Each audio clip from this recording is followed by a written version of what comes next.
Tigers will play 2 at the U this week. We'll preview the games today on the Tiger Lacrosse Report, which starts now.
Hello again, fans, and welcome to the Tiger Lacrosse Report. I'm your host, Ben Rosenbaum. Towson plays 2 inside Johnny Unitas Stadium this week, starting on Tuesday against Ohio State and then later on Saturday against UMass. As always, I'm joined by the head coach of the Tigers, Sonia LaMonica. And Coach, before we get to Ohio State and UMass, Stony Brook game, you're coming off a tough loss, and it was a lot closer than I think probably a lot of people would have given you guys credit for outside of Towson. Yeah, look, playing Stony Brook on the island, that's a challenge in itself. That's a tough place to play. I think at the end of the game, I was very pleased, which I told the team, of how we fought in that second half to really close the deficit after, Stony Brook went on a run. That's a real positive. We can fight. I think it's just a matter of us cleaning up some areas. We're going to generate a few more opportunities offensively and finish those opportunities. We missed a few. That can be a real game changer. But when you look at the stats, it's pretty even. It was a momentum run that Stony Brook went on that hurt us, and we ran out of time. And going into these 2 games and the rest of the season, when you guys play, especially as young as your team is, and you talk about the stats being even, it wasn't really like necessarily like, oh, they just came out and we, laid down for them. Yeah. That has to help in terms of a confidence thing, playing a team that's as highly as ranked as Stony Brook is, and having a young team really battle against them hard. Yeah, obviously, that's part of why we play a tough schedule. You do get battle tested. That does pay dividends. Sometimes you take losses in that process. We've had seasons where, those are significant wins, and that gets you in the tournament at the end of the year or hosting. Yeah. So, we've seen kind of both sides of that coin. But I agree. I do think it does prepare us, and particularly those young players. You learn how fast the game is played at a high level, and you've got to learn how to hold your own. You've got to learn how to overcome, the momentum runs that teams go on, and figure out how to stop that run before, you got to stop the bleeding, right. And that's something that we struggled to do a little bit. We got a little rattled, and then we kind of settled back in, and we started to play a little more Tiger Lacrosse. So that's positive. The Buckeyes 5-3. They're coming off a win over Cincinnati, and actually right before Cincinnati, a big loss to Stony Brook, 20-7. The Buckeyes, they move the ball. Everyone, it seems like, on their team has an assist. 11 different players on their roster with multiple assists on the year, and it's not just like 1 or 2. They're really moving the ball well. When a team is moving the ball that much, where all of their goals, it seems like, are coming off assists, defensively, you guys head on a swivel, and everyone, you got to shut down the passing lanes as well. Yeah, you got to shut down passing lanes to as a team. I do have to correct you. They just played Marquette. Oh, okay. But yeah, so but you're spot on. They share the load. They you look at the scoring. It is spread out. They definitely have some solid rock stars, if you will. But just generally, they're all fast, athletic players that like to use it and show it.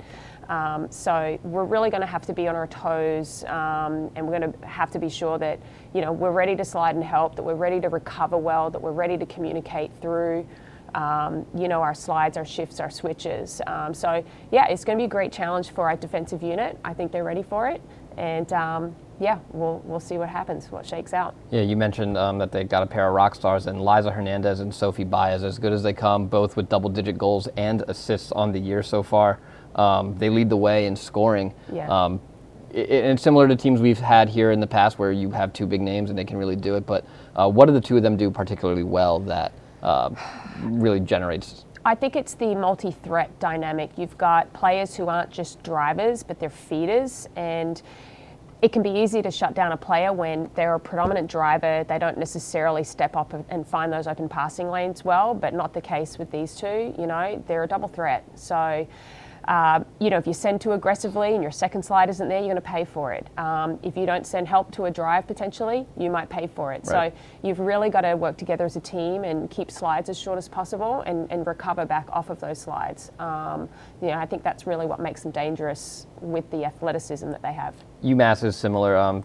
Two players who lead the way, Sarasi and Connington, very good. They're good athletes. So it's going to be a big test for the defense this week between Ohio State and UMass. Yeah. Offensively, we've been talking ad nauseum about Blair Perry and Shelby Stack. Someone who I think is flying a little under the radar. She doesn't have the numbers, but she does a really good job, is Julia Porter. Yeah. She's a really great athlete. I think last home game, her goal against High Point was as athletic as a goal I've seen at Towson. What does she do that's so well? And she kind of is like a little bit of a spark every once in a while. I think Julia has so much potential yet to come because she works so hard.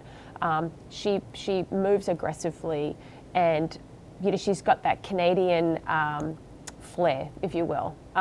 So she does a good job of moving goalies, of finishing, but she's really working on some other pieces of her game that's sort of opening things up. And I think she's learning, she's coachable, and that's great. Like a coach loves that because, she's taking it in and she's just trying to build on her game. And so it's been really great to see, particularly in just, with each game, that progress for her, and we need it, So she's really been an asset, and one thing I love about her is her hustle.